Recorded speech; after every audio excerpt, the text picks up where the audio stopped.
they're doing. So fair warning. All right, so on that next clean page in your notebook, please, if you would be so kind as to write week 2, day 3. So because it's a Super Bowl this weekend, I had to include a Super Bowl meme that was ceramic related.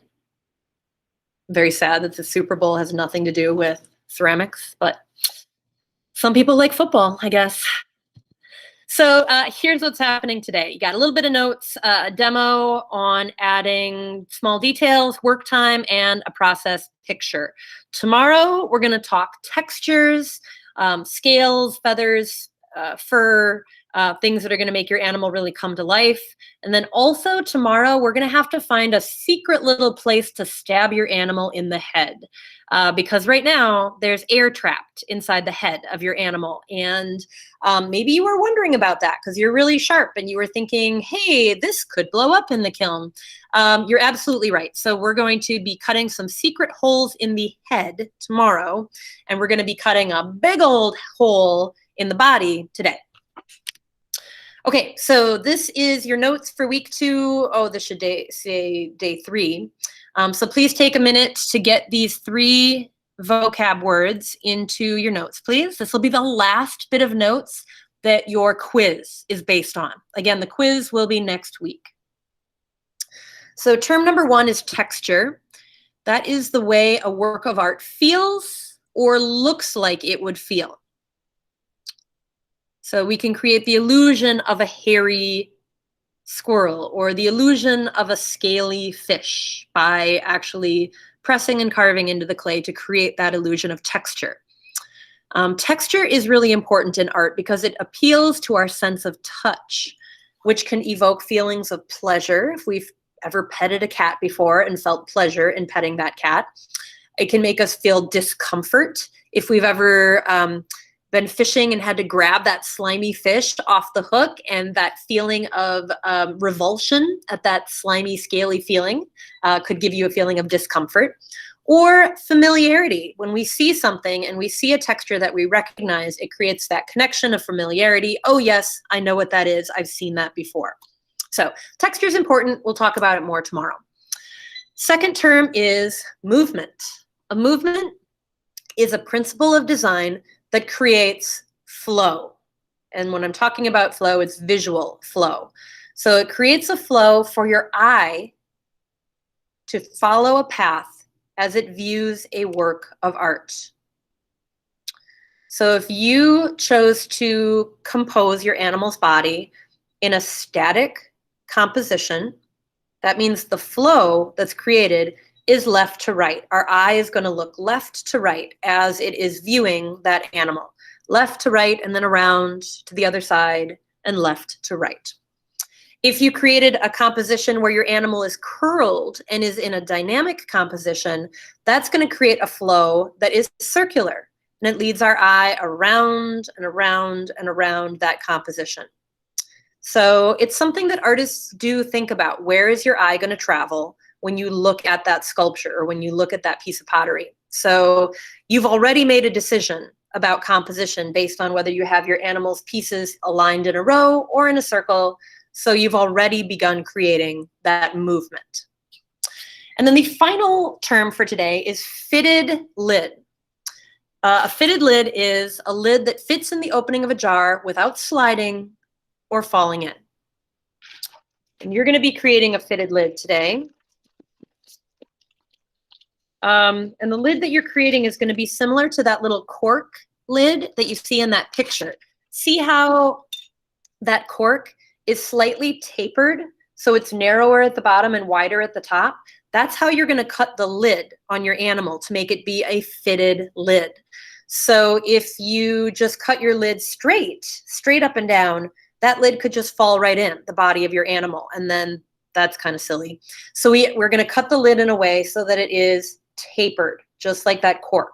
So maybe as a reminder to yourself about what a tapered lid is, you could draw that little cork. So you're reminded about that taper, that angle that makes it so it can't fall in. So those are your 3 vocab words for today. Those are the last things that are going to be part of the quiz next week. If you haven't finished writing these 3 words, please snap a picture so that you have it to finish later. Okay, I'm going to move on in 3, 2, 1. Okay, draw a line under those 3 vocab words that you just wrote down. These are your steps. Somebody's unmuted. These are your steps for today. So I'd like you to jot these down as well and simplify these, put these in your own words, just enough so that you remember what to do first, second, third. So the first thing is to check and see which stage is your clay in today. Is it plastic? If so, kind of great. You can still work with clay in the plastic stage, but we really want it to get to the leather hard stage today. So things are firmed up and strong. So if you open up your animal today and it feels pretty sticky yet, like still pretty plastic, let it sit uncovered without the bag on it and without the paper towel on it for maybe 10 to 20 minutes. Set a timer so you don't forget about it, but let it sit uncovered for about 20 minutes so it can firm up and get leather hard. Now, if it feels leather hard, like if you touch it and it doesn't feel sticky, but it's still cold, and if you pushed hard enough, you'd be able to make a mark in it, that's what we want. That's what we want it to be, is leather hard.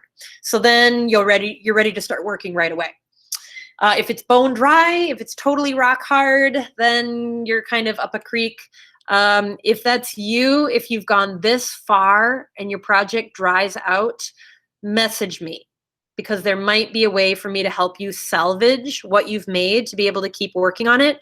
But it's too much to go into here. So message me if your project is bone dry today. All right, those are your first steps. Second step, you're going to start adding small features, things like eyes, ears, horns, claws, tiny little details that you didn't add yesterday, things that are going to give your sculpture interest. We're going to add little features that are going to make it more interesting today. And I'm going to show you lots of ways to make eyes and noses and mouths. And so you can choose the technique that's most comforting to you, or not comforting, but like that you're most comfortable with, because some of the techniques are going to be more challenging and some of them are going to be more simple. So you can choose what's best for you. Then next step, you're going to figure out your lid, where that lid is going to go. It's going to be cut from the back of your animal, or I guess if you made your animal laying on its back, then it will be cut from the belly of your animal. And so you're going to plan out where that lid is going to go, and then you're going to cut that lid at an angle. You're going to use the knife that I've given you in your Ziploc baggie, or if you want to use your own sharp knife at home, I'm fine with that, as long as you're very, very, very, very cautious and ask permission before you grab a big sharp knife to do this. But the knife I've given you will work if your clay is leather hard. So you're going to cut that lid at a 45-degree angle, and then you're going to use the knife to kind of lever the lid up so that you can pick it up. And then once the lid is off, all that air that was trapped inside there will escape, of course. And then you can get your finger inside the belly of your animal, and you can do the melding that you weren't able to do before. So just get your finger or your popsicle stick, meld the inside as best you can, smooth up the lid as best you can. And then with your lid off the animal, you're going to create a little handle. So some little object is going to have to be attached to that handle to use as a handle, so you can pick the lid up easily. Then once you've gone that far for today, you are going to take a picture so I can see the head and the lid in the picture. So just make sure it's a picture that includes both. And then, because we don't want to put that lid right back on the pot because it's probably just going to stick, we're going to put a little piece of Kleenex or tissue between the lid and the body of your animal so that it won't stick. Then you're just going to bag it up, no wet paper towel, because we want to kind of get it even a little bit more dry than it is today, even a little bit further past leather hard, but not quite to bone dry. So no wet paper towel today. You're just going to bag it, and then final steps will happen tomorrow. So those are your 7 steps for today. Make sure you have these in your notebook, please. If you didn't finish writing, snap a picture. I'm going to move on to the demo in 3, 2, 1. Okay, so I'm going to stop sharing. I'm going to switch to demo mode. There we go. Okay, so I have my chameleon that I was working on yesterday, and I actually have another animal here too that I'm going to be demonstrating on, but I'm just going to show you how I finished the chameleon yesterday. So I put the head on, I put the front leg on, I put the back leg on, I put a foot on, I put the other foot on, and then on the back side, I didn't do this yesterday. I did it just a little bit ago. I put the back leg on, and then I added a foot to that back leg. And then on the front, I thought it looked weird that this leg was just kind of going under the head and there was no foot. So I added a second little foot and I curved the first foot over the top of it. So now he's like this, which I think is so cute. Okay, so chameleon body is pretty much set. So now I need to figure out chameleon face. So I'm actually going to come back to my chameleon. I'm going to do a more neutral face first because it's going to be probably more applicable to what you guys are doing. So this is just a really quick little pinch pot head that I made, that I just made. So I'm going to get a snout on there. So I'm going to score and slip, get that snout on. I'm going to push in where eye sockets would be. So I'm going to push. Oh, you can't see that. I'm going to push in where eye sockets would be. I have my snout. I'm going to blend that snout up into the head of my creature. And I know not everybody has a snout. Some of you have beaks or just a mouth, or I don't know. There's lots of different things that could happen. But a lot of you are doing mammals, and mammals kind of have a little bit of similarity in their facial structure. So this could be a cat. This could be a dog. This could be a badger. This could be a fox. Okay, so this is kind of where we left off yesterday. So now once I have my snout, I can simply take any sort of a tool and I can press in to create the illusion of a nose that sticks out above the level of the rest of the snout. See how I just put those little indents in there? So it gives that illusion that the nose is poking out more than everything else. Okay, so that was just a matter of pushing in the clay a little bit. If your animal has a really enormous nose, you can certainly add more clay to make it pop out. But a lot of mammals, anyway, have a nose that just pops out a little bit above its snout. Okay, so I just grabbed a paper clip and I bent out one side of my paper clip, and I'm going to use that as a tool to put in the kind of the lips of my animal. So I'm going to create a little line underneath my nose. And a lot of animals, their lip kind of splits into two, and then it goes down to become the mouth. So I just drew two little lines that come down from that slit under the nose to create the illusion of two cheeks and a little mouth down there. And I can curl up the sides of it to make the mouth look like it's more happy. I can also, if the mouth is a bigger mouth, I can bring the lines back. Like a bear mouth would be longer. It would come back like that. So I'm just going to draw those lines in. Okay. If I want to make the mouth open, I can take my plastic card and I can cut a slit where the mouth is. Right now he looks like he's chewing on the card. And then if I peel that card down, so now my mouth looks like it's open, like your animal is snoring. And if I want to be just extra, if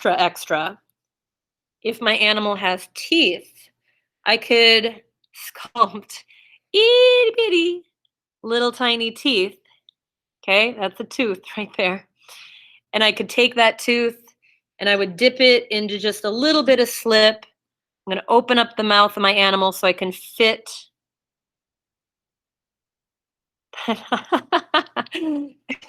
He's got a little snaggle tooth. So I could fit that tooth inside there. Oh, wow, that's just too big. That tooth is too big. It needs a little sculpting. But if your animal, if it's part of your animal's look that it has a really pronounced tooth, that's a way that you could go about doing it. And in fact, if you want to add claws, I'm going to jump around a little bit here. Let's pretend this is my bear paw and I want to make some claws. You would do it in a similar way for the teeth. So I'm going to take my pencil and I'm going to make some little indents where my claws will go. And then my clay is really sticky, unfortunately, but so it's sticking to my hands a little bit, but it still works. So I just rolled a little piece of clay, and to make it have a point, I just rolled my finger more on one side of that little blob of clay than the other. And then I'm just going to dip it in some slip, and then I'm going to insert the claw into one of those little holes that I've made. So that's a way to make claws, and you do not have to get this detailed. But like to weirdos like me, sorry, none of you are weird. I'm the only weird one. It's just fun to get lost in these details. So I'm gonna add my final little claw. See, isn't that cute, right? It's a little claws. Again, maybe you don't want to get that detailed. This is also the way that you could add horns to your creature. And in fact, my chameleon, some chameleons have horns. Okay, so this is not just me making up a weird breed of chameleon that's like half unicorn. Some of them have horns. So I'm going to, in the middle of his snaz here, I'm going to make the opening for the horn. Boy, I hope I got that in the middle. And then I'm going to sculpt my little horn. If some of you have tusks for your creature, this might be relevant. Or if you're doing a cow. Okay, so I sculpted the little horn. I'm going to dip it in my slip, and then I'm going to put it, it was a little bit too fat. I'm going to put it into that little hole that I made. And that just gives you the illusion that the horn is actually growing out of the skin, or the claw is growing out of the skin, or the teeth are growing out of the skin. So that horn, oh, that's kind of cute. All right, I'm kind of down with that. Good. All right, it's not super in the middle, but maybe I'll fix that later. Okay, so I showed you noses, I showed you mouths. For my chameleon, I'm probably going to do the card idea for the mouth. So I'm going to cut in and then kind of roll it back, because chameleons have really big mouths. Okay, so there's my mouth. Oh, it looks kind of good. I could just leave it as a slit like that, or I could peel the card down a little bit so that it becomes more open. And then for my nostrils, see, this is kind of like a little forecast of tomorrow. I'm going to put some nostrils that go all the way in to the head of my chameleon. So I'm going to push in my popsicles, or my what is this? Push in my toothpick, and then I'm just going to roll it around a little bit, and then I'm going to push it in again for the other nostril, and I'm going to roll it around a little bit. And what we want to feel is that you hit air, that you reach air when you get through it. And so that's the way that we're going to ensure that our project doesn't blow up in the kiln. We're going to cut some secret holes. Nobody would know that those are holes that go all the way through. They just assume it's the nose. So we'll talk more about this tomorrow, but that's one way that you can solve the issue today. Don't just poke random holes in your creature. Like, do it purposefully. Okay, now I want to talk eyes. All right, so I'm going to start with the easiest type of eye, and then I'm going to move to the more advanced type of eye. So now I encouraged you to make your animal look like it's sleeping, because it's really easy to make a sleepy eye. So here's my buck-toothed whatever. I'm going to take my paper clip, and I'm going to use the round end of my paper clip. If I simply take that round end of my paper clip and stamp it into the clay, see how it gives me this little curved, sleepy eye? I'm going to do the same thing on the other side. I'm just stamping it in to give myself a sleepy eye, right? Super cute, super easy, sleeping animal. Boom, done with the eyes. Here's another solution though. If you want your animal to look happy, you just reverse the paperclip. Stamp it so it's like a rainbow arching up. Okay, again, super easy. looks like he or she has their eyes closed and is happy. Okay, so that's another solution. Now, if you want something a little bit more realistic and you want to make the eyes be awake, you can take a pencil, take the eraser side of a pencil, and just push in the eraser side of the pencil to give yourself an open eye. See how it looks darker inside there because it's shadowed? So that kind of helps with to set it apart from the rest of the eye. Now, if you want to go a shade even more realistic with the eye, you can take a little tiny piece of clay, and I'm just going to put it on the end of my toothpick. I'm going to dip it in my slip, and then I'm going to put that little eyeball into that little socket that I've made. Okay, so the eye becomes more three-dimensional, and I'll do that on the other side too. So little tiny ball, dip it in the slip. It's such a tiny thing that you don't really have to score and slip it, but you do for sure have to slip it, like make it stick in there, because if your eyeball falls out, that's just really embarrassing. So don't let your eyeballs fall out. So that's a little bit more of a three-dimensional eye. I don't like the fact that that tiny little dot is in there from my toothpick. So I'm actually going to do something that you can use to add a pupil to your eye. I'm going to take my toothpick and I'm going to push it in like kind of far. And I'm going to roll it around a little bit to make it kind of big. So it actually makes a more realistic pupil. It's kind of like a little bit more of a human pupil, really. It's not super animal-like, but it does give it a little bit more life. And then if you want to go super duper ooper realistic, on top of that eyeball, just roll yourself a tiny little coil of clay and flatten it. And you can make lids. So I'm going to put this little eyelid on top of my eyeball so it overlaps it a little bit. And then I'm going to take and make another little eyelid. So I just rolled a tiny coil of clay, flattened it so it's more like a flap of skin, and I can put it under. Isn't that awesome? Look at how that makes for a really realistic eyeball. So now those lids would have to be blended in, otherwise she looks like she's got some bags under her eyes. And we don't want our little whatever creature to look like she hasn't been sleeping well. So I'm going to blend those lids into the surrounding skin so it really looks like the eyeball is just popping out of the skin. Okay? So that's like in order of advancedness, ways that you can make an eyeball, because the eyeballs are what are going to bring your animal to life. So even if it just looks really cartoony and sleeping, it's still going to give your animal so much charm and so much personality. So so to even just do the paperclip trick and press it in will look really cute. So you certainly don't have to feel obligated to go, you know, crazy like this. When it comes to my chameleon here, I'm going to make it look like it's sleeping, but chameleons have eyes that pop out a lot.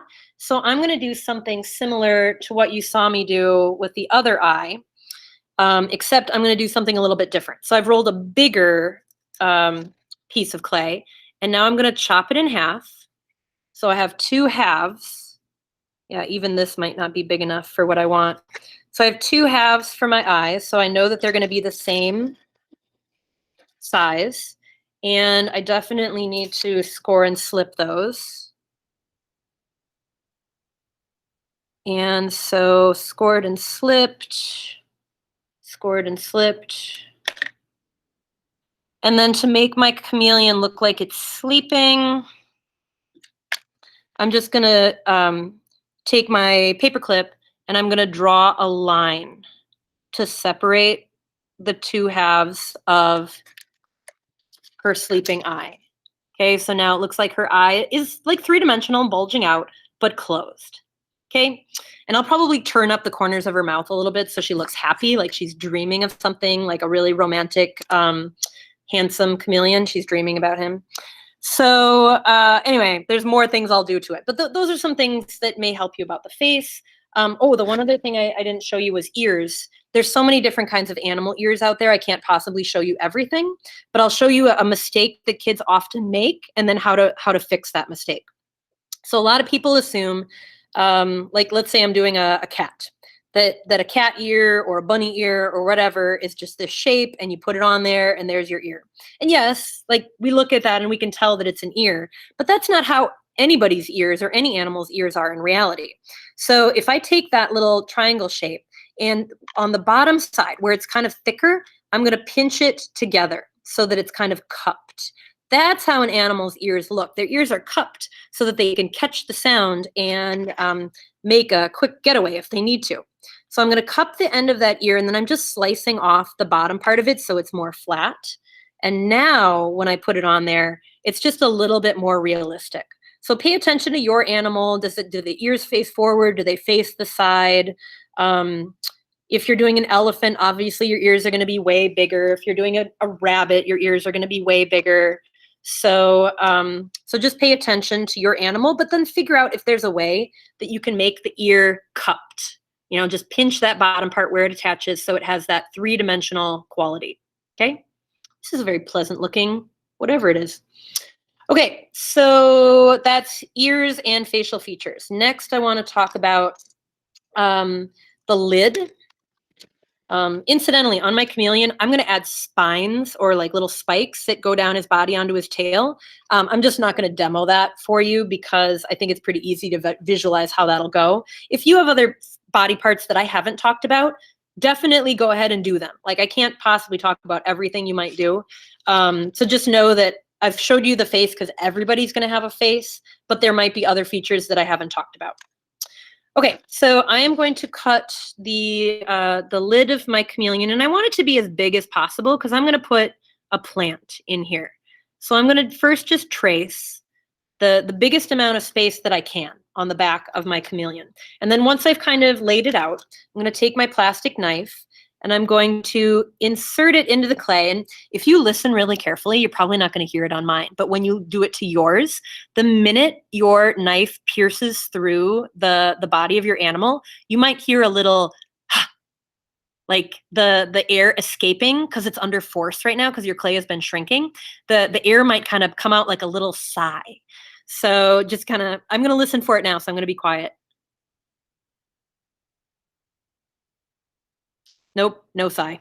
So my clay wasn't under enough pressure. It hadn't shrunk enough yet. But yours might. So just, listen for it.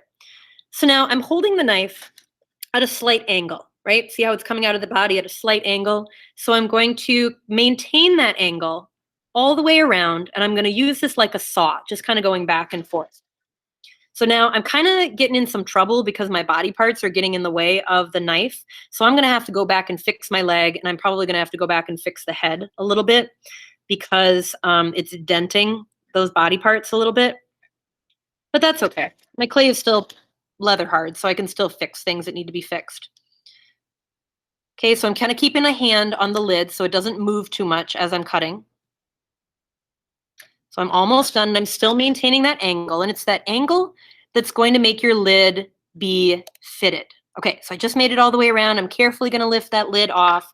See how the lid tapers in, like that cork that I showed you? That's what's going to keep your lid fitted. So I've got to be really careful with the lid because if I distort this in any way, it's not going to fit this opening anymore. So I'm just going to set it aside. I'm going to show you what this looks like inside. So now I can reach my finger inside there and I can meld the inside a little bit better so there's more strength there. Meld what you can. If the opening is too small to really get your finger or your popsicle stick inside there, just get what you can reach. If you meld the inside, you're going to be probably in better shape for the firing. I have seen it where if kids don't meld the inside, sometimes a little crack forms as it fires, but it's not detrimental. It's not going to blow up. So I'm just now trying to use my finger, which is a really good melding tool, to smooth this area that I cut because there was that weird texture from me using the knife like a saw. I'm going to smooth the inside as much as I can, and then I'm going to smooth this lid a little bit. So again, I'm using my fingertip to just kind of smooth away the rough spots. The very center here, I can kind of blend that in. That's where my seam was actually. So I'm just going to do a little bit of cleanup just with my finger. And then I need a handle. So I'm going to put this piece of tissue on here so my lid doesn't get stuck. Okay, so I need a handle, something that's attached to the top here. And I know that I'm gonna put spines down the length of my chameleon's body. So maybe I'll just put a really big spine right here. In fact, I'll just make it right now and then I'll do the other ones later.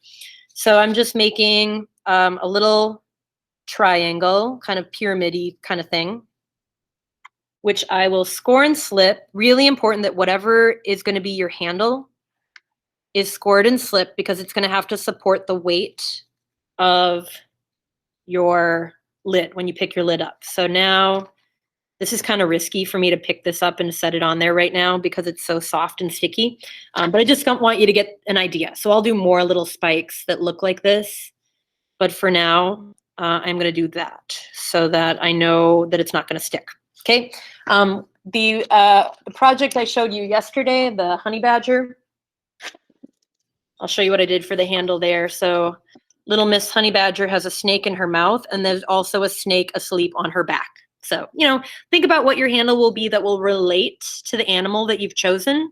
It's really up to you what you end up making for your handle.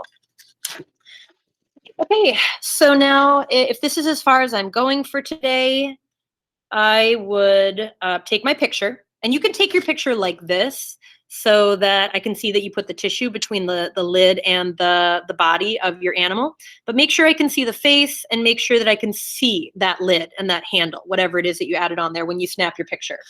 Then bag it all up, no wet paper towel. We want this to get really nice and firm and leather hard so that tomorrow we can smooth it, add textures, and be almost done with this project. Okay, so that was a really long demo. I'm sorry that it took so long, but it was really important stuff that you needed to know. So if you have any questions about any of that, if you're encountering issues along the way, feel free to message me. I am going to stop recording. And then if you guys have any questions now that